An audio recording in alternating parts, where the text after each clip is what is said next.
Precisely 113 years ago, 1912, the Titanic was ready to sail for the first time.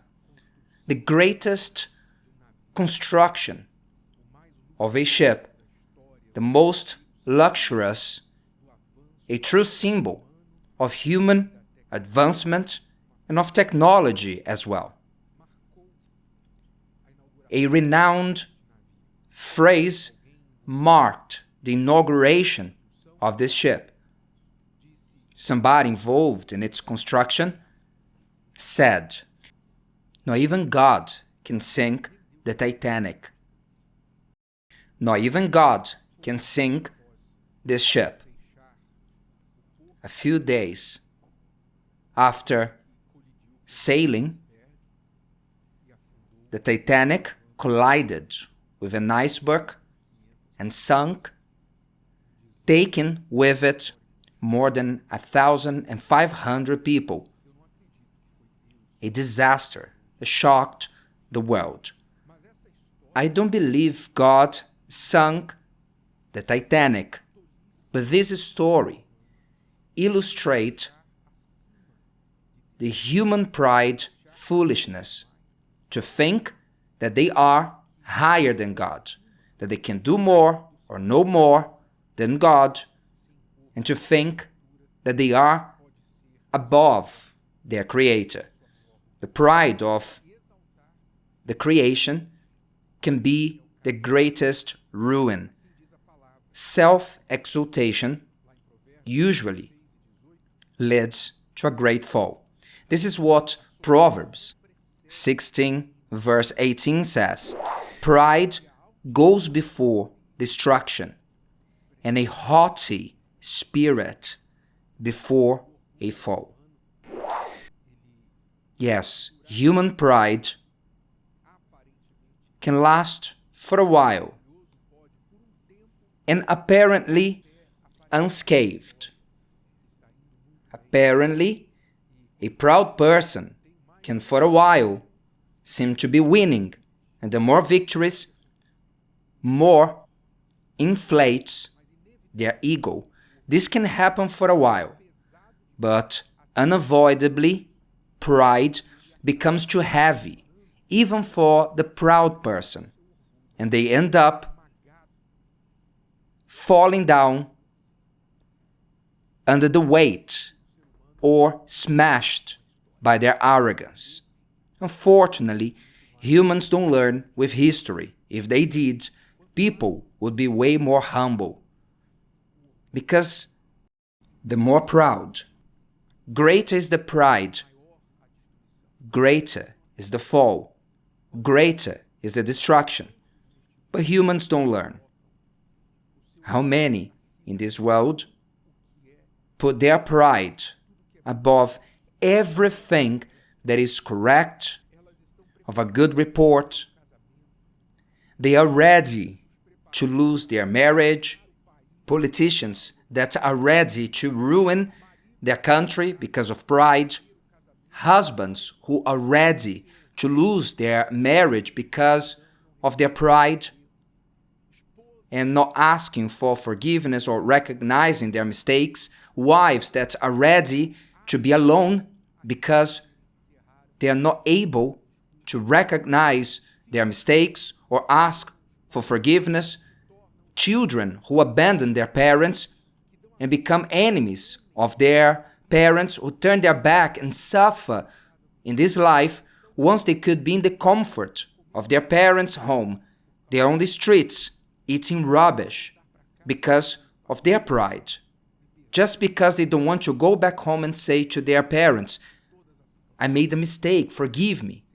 How many people from all ways of life, either politicians, business people, religious ones, or atheists, any kind of person. Pride has no prejudice. It doesn't discriminate anyone. Pride courses through our veins. It makes sure that you, me, every human being have the curse of sin coursing through our veins.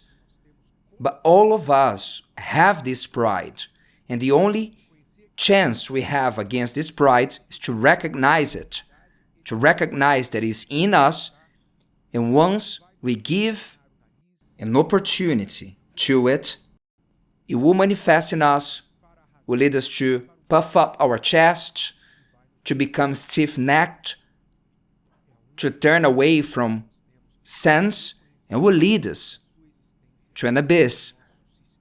The only chance we have is the recognition that we have it in us. Because if you recognize it, the pride that is in you, then you will be able to be more watchful and aware of what is leading you to do. And then you can seek through the antidote, that is humbleness, to try to neutralize this pride, to neutralize it. As it was the case of the prodigal son, who after his pride, looking down his nose on his father and telling him, I can't wait for you to die. I want my part of the inheritance.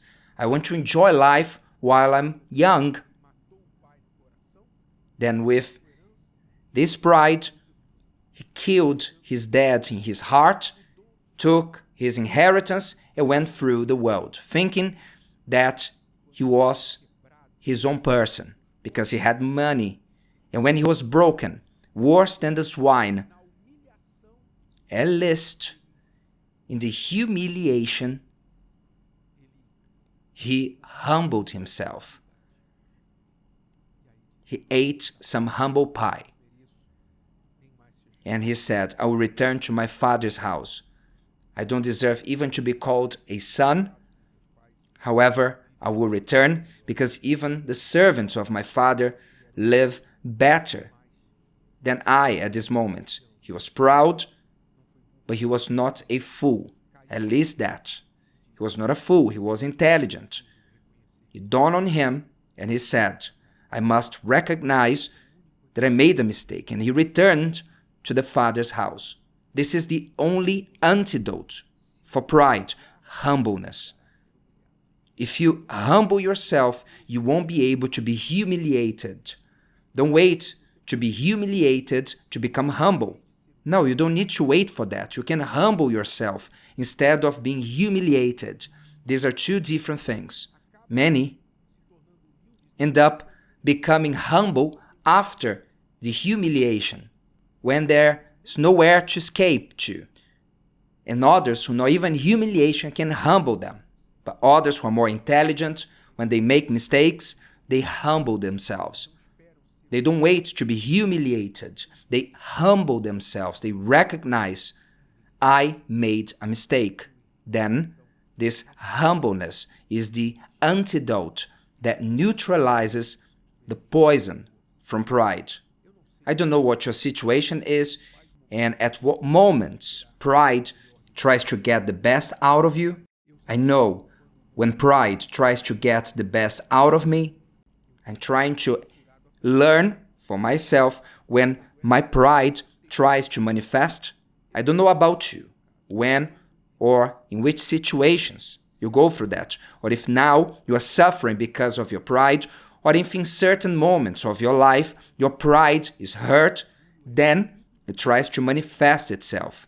I don't know what your situation is. I know about mine, but I can tell you something. If you are suffering because of pride, you can stop suffering right now and understand that there's more honor in humbleness than in the one that exalt themselves. There's more honor in recognizing the mistake when you put your head down and trust in the one that exalts those who humble themselves than to look down your nose on others and to try to prove to everyone that you are correct, when deep down, you know that you are wrong. You know that you know nothing.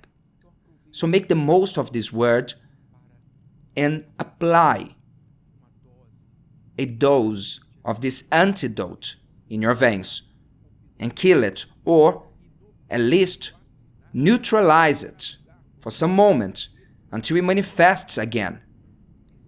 This deadly poison of arrogance and pride that runs through your veins. If today's video helped you and you know someone that could benefit from it, share it with them, and if you haven't subscribed to the channel, you may do so now. See you later.